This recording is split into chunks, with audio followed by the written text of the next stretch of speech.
Welcome! Today we're talking about surveillance in education. Surveillance. It's everywhere we go.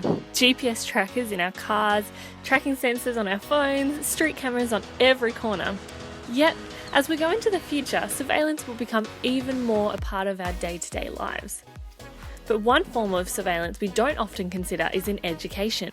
Although we know about security cameras outside protecting us from the vandals, education fundamentally relies upon surveillance to function.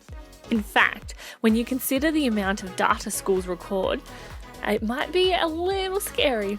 And for a young tacker today, it's almost impossible to avoid. A huge word that comes into play here is datification. Datification refers to online functions that allow a business to become fully data-driven. For a school, this may look like analysing individual students' performances, behaviours, grades, and overall moods to assess where the student is at in day-to-day life. Whilst you might not consider giving attendance, receiving report cards, undergoing examination, or even fitness testing as data collection, that's exactly what it is, and a school couldn't function without it. Another aspect of surveillance in education that gets a little bit trickier is on the cloud.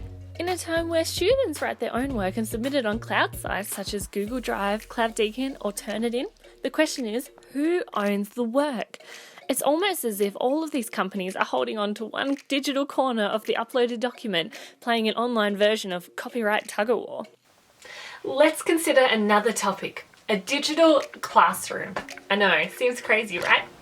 The digital classroom is on the rise, and more teachers are turning to places like Google Classroom or Class Dojo to see a significant increase in surveillance. Platforms such as these allow teachers to send good points and bad points and can be displayed publicly in front of the entire class. This also allows for direct messaging between teachers and parents, and it's all stored online. This is increasing in an audit culture for teachers where they're being asked to provide quantitative proof of their success in teaching. And it also has been argued that it invites compliance, conformity, and limits creativity.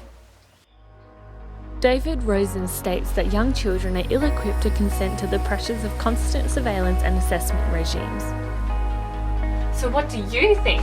I hope you've enjoyed this video and learned a little bit more about surveillance in education, and I'll leave you to make up your own mind of what you think.